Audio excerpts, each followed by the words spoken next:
xarale yu bees yi suñ ne internet suñ ne digitalisation 21e siècle la ñuy wax suñ ne 21e siècle mooy lépp loo xamante ne maanaam internet léegi internet lépp ci internet lay doxee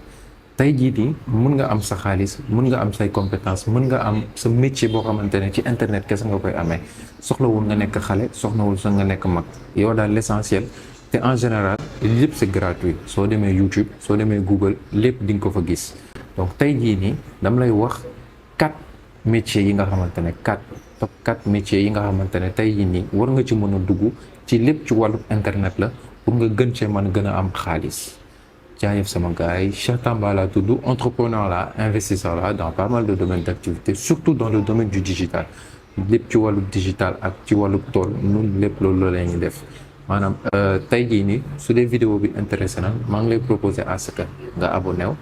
nga cliquer ci cloche de notification bi pour nga bañ a rater suñu vidéo yi nga xamante ne dañ koy def tous les jours nga def tamit like vidéo bi comme ça YouTube mën a référencer vidéo bi ñëpp mën cee jot donc le premier métier bi mu lay présenter tey jii nii mooy c'est le métier de l'intelligence artificielle suñ nee intelligence artificielle ñi ñëpp dañuy utiliser intelligence artificielle gis ngeen YouTube gis ngeen Facebook gis ngeen logiciels yi ñuy utiliser yëpp ñu TikTok dañoo am ce qu'on appelle des algorithmes te algorithme en général intelligence artificielle la mooy maanaam robot yi wala robot yi ñoo def lépp léegi moom lépp loo xamante ne intelligence artificielle la dañ koy xeeb wala dañ ko comprendrewul mais il se trouve que période bi ñuy dund ni ñuy sax dund nañ ci intelligence artificielle sans pour autant que ñu bañ ko xam et képp koo xamante ne bëgg nga former ci intelligence artificielle je t'assure que tu vas te faire des millions et des millions et des millions en termes de dollars laa la wax de d'ici quelques années parce que neexul ba neex mais c'est l'un des métiers qui sera les plus rentables et les plus rémunérateurs d'ici quelques années gis nañ ay robots yoo xamante ne ñu ngi commencé gis nànk-nànk ChatGPT intelligence artificielle am na ay robots yoo xamante ne d'ici quelque temps am na ay métiers yu bëri dinañ disparaître te loolu yëpp ay intelligence artificielle ñoo leen di remplacer am na comme par exemple ordinateur yi ñuy utiliser ay objets connectés ak affaire yooyu yëpp en réalité yooyu yëpp c'est de l'intelligence artificielle dafa eggagul à un certain point mais képp koo xamante ne tey jii nii formé wu nga en intelligence artificielle soit nga créer sa cabinet de consultance wala nga créer sa benn comment dire sa benn entreprise boo xamante ne toi tu interviens avec les entreprises pour pouvoir les former à ce que ñu utiliser intelligence artificielle tu vas gagner beaucoup d'argent da nga gagner beaucoup xaalis te formation bi soo demee YouTube en général am na ay comptes sur YouTube yoo xamante ne ils sont spécialisés dans ça soo demee foofu noonu tu fais tes recherches da ngay mais surtout nag soo leen def l'intelligence artificielle il faut favoriser anglais da ngeen di def seen recherche yëpp en anglais après ngeen traduire ko en français loolu yëpp yomb na c'est très simple. Le deuxième métier bi mu lay wax tey jii c'est le métier relatif au management su ñu nee management mooy maanaam c'est dans le management en globalité on peut parler de la gestion des entreprises on peut parler comme par exemple créer sa entreprise nekk comme par exemple administrateur des entreprises maanaam gérer marketing gérer communication lépp loo xamante ne daal gérer RH lépp loo xamante ne day dem ci wàllu gérer entreprise loolu mooy management maanaam yow dañuy embaucher pour nga yow nga gérer benn département bien spécifique ci entreprise bi on peut dire comme par exemple yow tu vas être le comptable tu vas être voilà le financier tu vas être le marketeur tu vas être le directeur commercial et tout ça mën am loolu daal benn pàcc ci entreprise bi loolu ngay gérer et en général pour sa carrière mu débuter il faut que nga commencer très tôt quand tu commences très tôt en général de boîte en boîte plus ngay am expérience surtout expérience parce que c'est très important fii nii plus ngay am expérience plus tu travailles sur de gros dossiers sur de gros projets plus après sa valeur di yokk c'est comme un terrain c'est comme un terrain en réalité plus ngay gën a jël valeur plus sa comment dire sa payoor di gën a yokk plus après nit yi di la gën a solliciter c'est en général ça et au final après nan ngay mujjee tu crées ton entreprise tu interviens au niveau des entreprises tu leur donnes des conseils en réalité la finalité c'est ça management tamit bon il y a beaucoup de débouchés que vous pouvez utiliser ou bien parce que en général pour moi dans le management il y a 2 compétences qui sont spécifiques yoo xamante ne vraiment si tu les as tu peux gérer tous les postes il s'agit des finances et il s'agit du marketing ñaar yooyu noonu soo ko xasee ba mën li ci des yëpp sauf les métiers qui sont hyper techniques ak ay ingénieur ak ay informatique ak affaire yooyu noonu. À part ça tu peux gérer tous les entreprises parce que entreprise ñaar la xaalis ak nan la xaalis bi di duggee ñaar yooyu kese la maanaam jaay ak gérer entreprise. Si tu maîtrises les chiffres pour nga gérer entreprise du métti pour nga mën a jaay tu sais comment est-ce que tu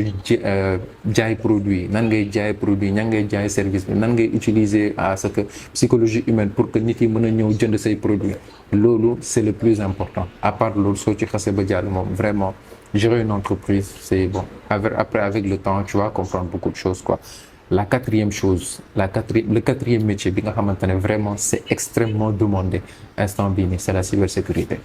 su ma nee cybersécurité mooy maanaam lépp loo xamante ne day dem ci protéger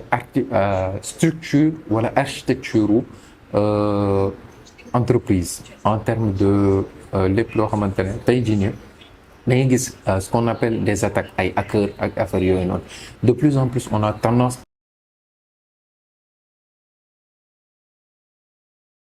à voir ce genre de système-là muy organisé wu et c'est devenu de plus en plus complexe. Da ngay gis koo xamante ne comme par exemple ñu ne Russie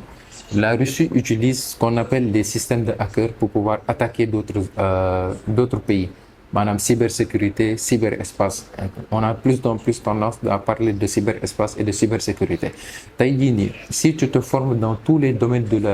de la sécurité informatique nag c'est extrêmement vaste. Bon après dinañ invité benn gars boo xamante ne vraiment c'est son domaine d'activité il va vous expliquer mu expliquer leen ne leen lii ak lii ak lii ngeen mën a def lii ak lii ngeen mën a former comme ça vous allez trouver des métiers ou bien vous allez trouver des entreprises pour ñu mën a soit ñu embaucher leen en tant que salarié ou bien ñu embaucher leen en tant que comment dire prestataire mooy maanaam da nga am sa entreprise tu interviens ponctuellement comme par exemple ay grandes sociétés par exemple voilà disons dans les banques dans les grandes boîtes ak affaires yooyu noonu tu interviens tu gères un problème et puis après on te paye en général c'est ça. Donc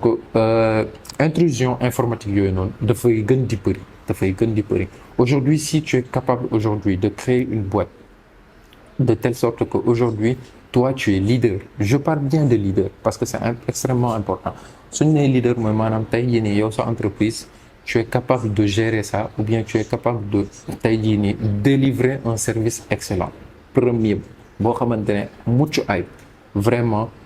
loolu moom tu vas gagner énormément de marché. J'insiste sur le service premium loolu moo tax entreprise yi loolu moo tax ñu bëri di la contacter. Aujourd'hui si tu n'es pas capable de délivrer assez de services ou bien assez de services premium tey jii nii tu vas juste végéter mooy maanaam doo am ay marché yu bëri maanaam ay marché tuuti rek ngay marché mais soo tey jii nii nga rehausser sa valeur entreprise nga rehausser sa qualité de service tey jii nii pour nga réussir ça sera pas du tout compliqué. Le quatrième pour man li gën le métier le plus rémunérateur ak boo xamante ne vraiment moom moo ëpp avenir fii nii Afrique ak fépp ci kaw suuf mooy entrepreneur dans n'importe quel domaine d'activité. Entrepreneur mooy maanaam koo xamante ne tey jii nii da ngay gis benn problème tu crées une boîte ou bien tu crées une boîte avec des associés nga xamante ne vous allez régler ce problème-là. En réglant ce problème-là nit yi dañ leen di fay xaalis. Et su ma nee entrepreneur mooy maanaam tey jii nii y a énormément de problèmes yi nga xamante ne ñu ngi koy jànkuwanteeg tout le temps. Pas seulement Afrique mais partout dans le monde il y a trop de problèmes à régler. Il y a trop yoo xamante ne vraiment nit yi dañuy xëy ñu ne la non problème bii laa am. Tey jii nii si tu décides aujourd'hui de te lancer dans l'entrepreneuriat tu as beaucoup de chances de devenir millionnaire ou bien milliardaire après 20 ans ou 30 ans. Si tu as vraiment une stratégie à long terme, j'insiste sur ce mot-là, il faut nga am benn stratégie à long terme. Bul def comme gars yi nga xamante ne dañuy xëy dugg ci lii génn ci lii def ci lii def ci lii. Non, il faut jamais faire ça. Il faut être constant dans votre activité. Il faut être constant mooy maanaam tey jii nii sa activité ak nu mu mënti demee bul xëy nga ne damay bàyyi wala nga def 6 mois nga ne damay bàyyi. def 2 mois nga ne damay bàyyi def 3 mois nga ne da ngay bàyyi loolu moo tax sa entreprise du dox loolu moo tax sa tey jii nii lépp loo bëgg sumb wala lépp loo xamante ne tu vas voir ça tu vas projeter dans 20 ans 30 ans ak affaire yooyu noonu du dox. Il faut être constant dans ce que vous faites. Par exemple, si aujourd'hui su dee tey jii nii da nga xëy nga ne da ngay lancer wu par exemple dans le commerce dans le e-commerce par exemple dans le e-commerce jaay jënd sur internet ak affaire yooyu noonu tu vas faire une chose c'est-à-dire tu vas te focaliser pendant 3 ans là-dessus pendant 3 ans minimum 3 ans nga dugg ci biir xool xam dëgg tu te lances à 100% à 200% ou bien même à 500% là-dessus bul bàyyi si tu fais ça au bout de la 4e année ci ngay commencer gis les résultats les véritables résultats au bout de la 4e année ngeen di ko commencer gis donc tout ça c'est juste pour vous présenter énormément d'opportunités ya nga xamante ne existe na fii nii Afrique man sama slogan wala li ma gëm mooy toog tekki Sénégal war na mën a nekk ñi fi nekk ñëpp Sénégal ñi fi gën a réussir ñëpp dañ fi toog tekki fi te fii lañ amee seen lépp fii lañ amee seen lépp à part dem uti ay partenaires ñëw développer seen activité loolu yëpp fii lañ ko defee donc sama gars yi war na mën a nekk toog tekki fii nii Sénégal donc nañ ko gëm sa bopp tey lii ne nga tabax ay entreprises yi nga xamante ne dina jar ay millions ak ay milliards